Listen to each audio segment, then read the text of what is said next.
boss. Could you talk about creative freedom in the workplace and how it's important not to deal with your employees on an equal basis?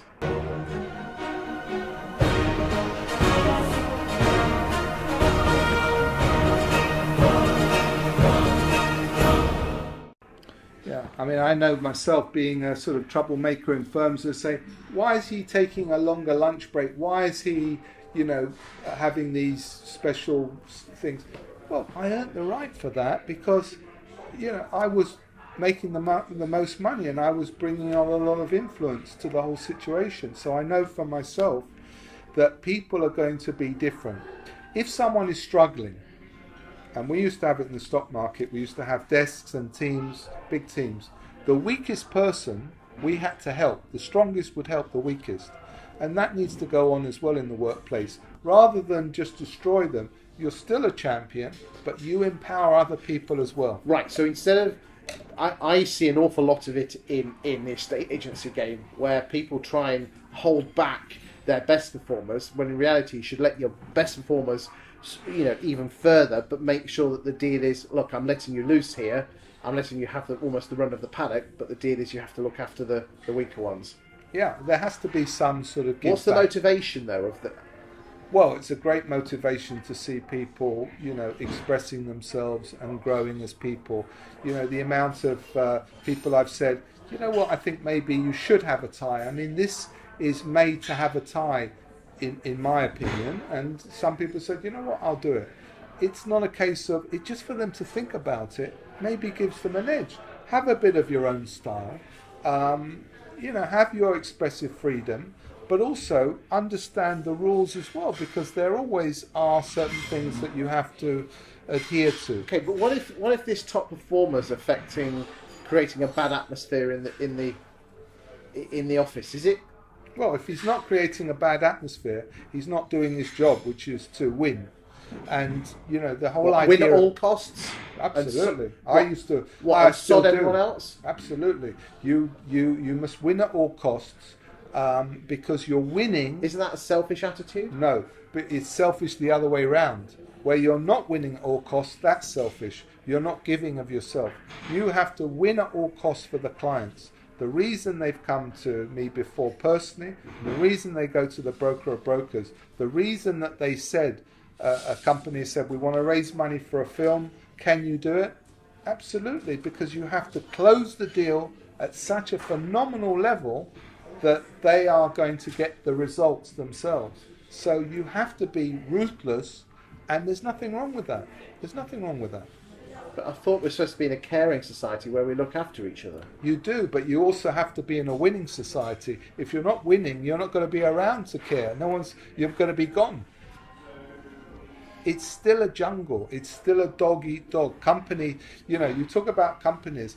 It's nice to see individuals, but we always worked on a company against company. There's a competitive element to all business. You can look at Tiger Woods coming back. Everyone was pleased. All of his colleagues, I saw that, mainly the Americans, when he won, because they said, oh, thank God for that. Now our game's got to come up.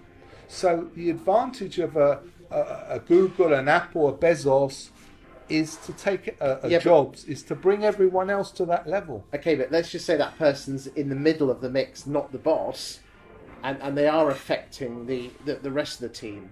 Are you saying that it's the boss's job to ensure that the person who's the top performer, the rock star, is mollycoddled, or sack everyone else around them, or do you can you be a top performer and not wind other people up? Is that the job? You can't. You will wind people up.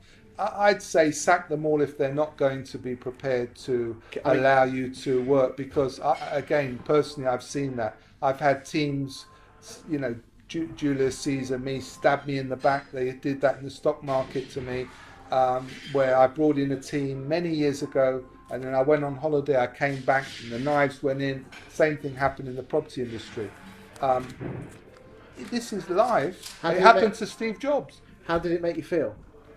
I was angry with the world because I thought to myself, this is unfair in the fact that my intentions are good, that although I'm an alpha competitor, the people around me, I want them to grow as well. Okay, so what would you say to bosses who do have a rock star in their midst that are Protect wanting... them. What they often do is they'll put them as managers, but they're not managers. I'm not a manager. They're not managers. They're deal makers. Because we get that an awful lot in a estate agency where you have the lister or valuer, the person that goes and puts the house on the market, and to earn more money, they give them the manager's job, and they're absolutely appalling. That's right. Well, you have specialist lister, and we can teach that because we've done that. We've taken on hundreds, maybe thousands of properties. So that's a complete masters of that. And closing again, another area. So because it's a different skill set to managing and motivating. Completely different. Why do you think in a estate agency there is an attitude that you have to go up the ladder?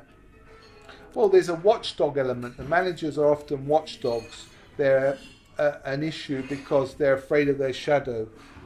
They're not skilled salespeople generally. They're not skilled. They're politicians. They're very good at politics, and that's why they got into those positions from playing political games. People who are stars, real stars, are not politicians. They are performers. Like racehorses. Exactly. Yeah. Now you have to let the racehorse go, and you have to say to the other people, look, these are the winners that are going to earn you the money.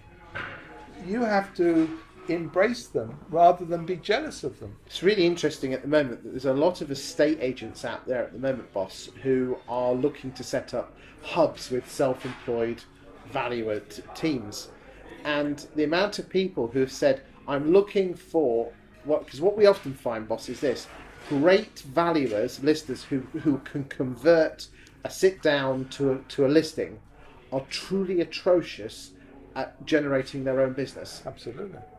And I've said to there's a guy in Wiltshire I've said this to. You're looking for unicorns. You're looking. What you should do is split the job up. There's people out there who can generate the business in terms of building the leads, picking the phone up, slowly catchy monkey, and then basically put their star stallion in front of the client and can convert. But getting the both. Why do you think people are looking for valuers that don't exist? Well, is it laziness, or do you think?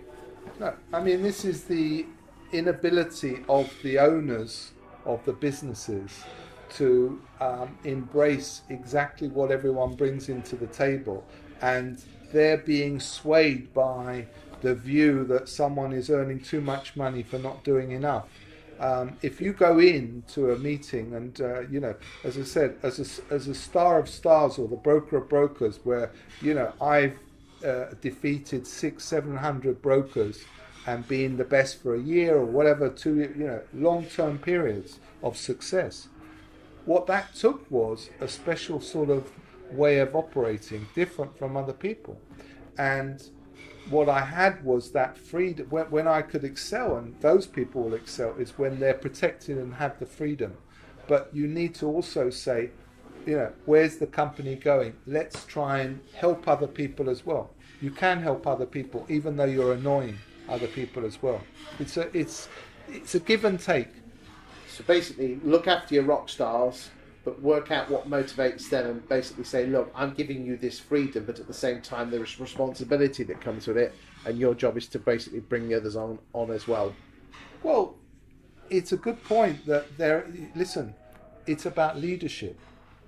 There's different forms of leadership.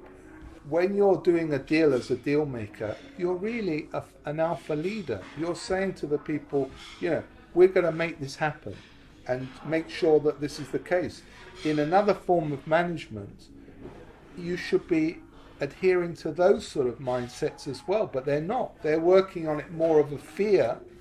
It's the sort of carrot and stick, and those things, it's a deep psychology to understand this, but again, you have to relate to the people that you're talking to. You can get through to those rock stars if you're maybe one yourself, you have been one, and you can get through to the other people as well if they can relate to what you're doing and you don't look down on them. I would never look down on anyone, still don't, for whoever they are.